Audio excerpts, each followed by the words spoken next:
What's good? It's Extreme Caution. Today I'm going over my official, the Great American Bash official predictions, overall thoughts and opinions of the build, what I think could happen after each match ends, the feuds that can happen, and whether or not they can continue or not. If you like daily wrestling content, make sure you subscribe, make sure you leave a comment, and make sure you like. I'm gonna go ahead and jump straight into the predictions. First match we're gonna start off with is Izzy Dame versus Sol Ruca for the Women's North American Championship. I've been liking what they've been doing here with the story. The story that they mainly been telling here is really with Tatum Paxley, with Tatum Paxley trying to find new friends. Sol Ruca and Zarya has been trying to comfort her into trying to align themselves with Tatum Paxley, but Tatum Paxley is starting to align herself with Izzy Dame and the calling, and they're trying to, and Sol Ruca is trying to lead Tatum Paxley down the right path, and not with Izzy Dame, but she's aligning herself with Izzy. I like what they've been doing here. I like the story they've been telling here. It's kind of crazy that this match is really, the feud is mainly over Tatum Paxley, but these two are fighting, which is very interesting. I think, of course, Sol Ruca is winning. Izzy Dame is not defeating Sol Ruca because they're still telling the story of Zarya, you know, attaching herself to Sol Ruca with the Women's North American Championship, and that they're still planting the seeds of eventually turning on Sol Ruca. They have been slowly building that. They've been kind of leaving it on the back burner for a minute now. I think they're going to return back to that storyline because I do think Zarya should be the one dethroning Sol Ruca. I hope that is the case because Zarya, the fact that she hasn't hold any type of gold in NXT is a bit ridiculous. But I like the story they've been telling her. I think Izzy Dame is going to lose. Plus, she's part of the calling. I like the faction. The faction is starting to grow on me, but the calling are they lose. That's all they do. They always lose. That's their main thing. Izzy Dame is losing, which I don't think really affects her at all, too, because she is a heel.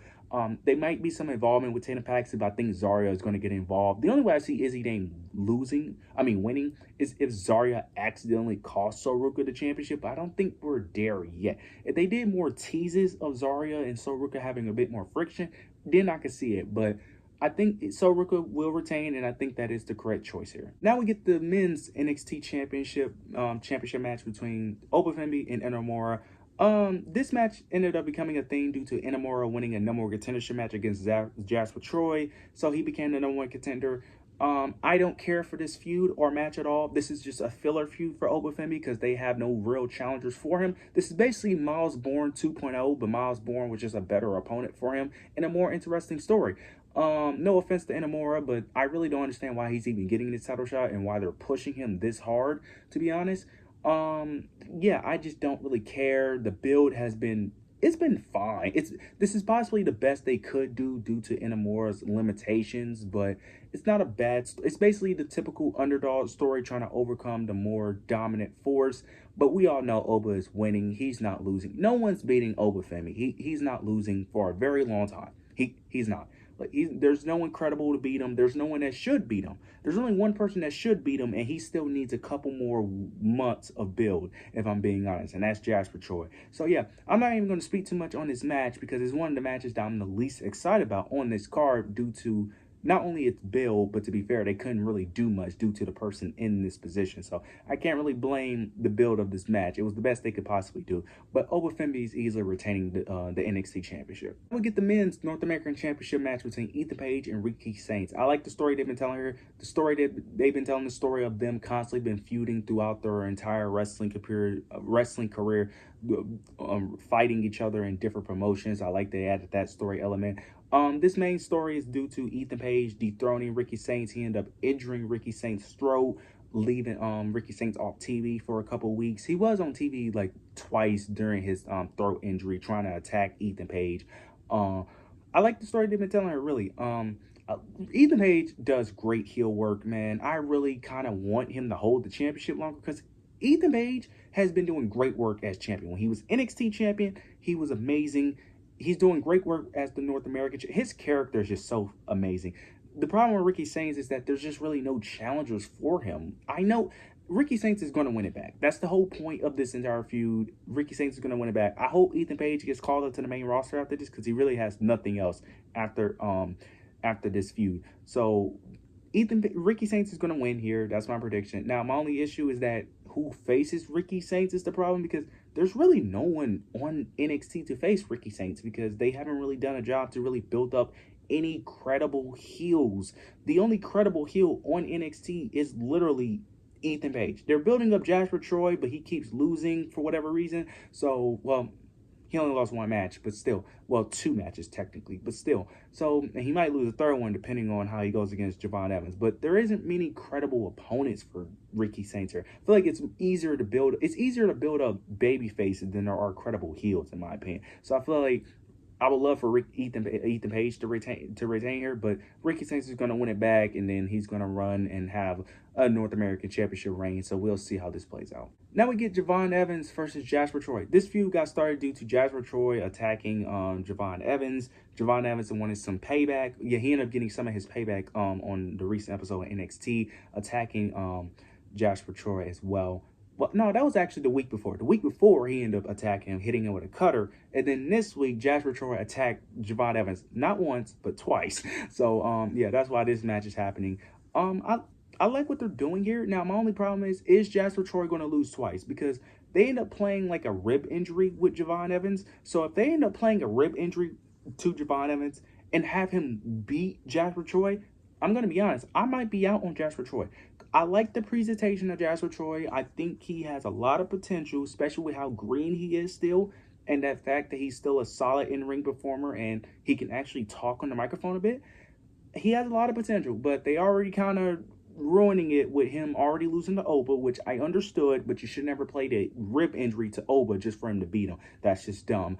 And then two, you had him lose to Inamura for whatever reason. I don't understand why. A guy who's always been in the tag team division, but for whatever reason, for this one filler feud, you needed. I get it. I understand you wanted him to be in the championship match, but there was no reason for you to sacrifice Jasper Troy. So I'm cool with him losing to Javon, even though I don't think he should. If you really want to build up Jasper Troy, just have him win. And then you could just have him go after the North American Championship with Ricky Saints. That's what I would do personally. If you want to build up Jasper Troy as the next monster, just literally repeat what you did with Oba Fenby. That's all you have to do. Have him go after the North American Championship, and then have him eventually go to the NXT Championship whenever Oba's done. That's literally what you could do. You have the recipe. But yeah, I think I'm going to go with Javon Evans. I just don't believe he's winning. I think they're going to do the injury angle. I think they're going to have Javon Evans come out with some type of injury, and then he's going to beat Jasper Troy. I think that's going to happen. That shouldn't happen. Jasper Troy should win this match. But I think they're going to do the typical babyface trope of him overcoming the odds, overcoming adversity, and beating the more dominant force. So I'm having Javon Evans pick up the victory here. We get a contract signing for the TNA Championship for a championship match at Slammiversary between Joe Hendry, Mike Santana, and Trick Williams. This has been very interesting. I've been loving what they're doing with Trick Williams as TNA champion. This has been really entertaining. I don't really need to go that depth because it's a contract signing. This is going to play out probably how a typical contract signing is going to play out. I don't think anything major is going to happen. They're going to say a couple, they're going to have the contracts out. The manager, Ava, is probably going to have them just want them to sign a contract. But, before they sign the contract, they're going to say a couple words, go back and forth, talk their trash, and then this is going to lead to a brawl, and then someone's going to get put to a table. I'm assuming Trick Williams will get put to the table due to Joe Hendry and Mike Santana not being on the same side, but they both have a common enemy.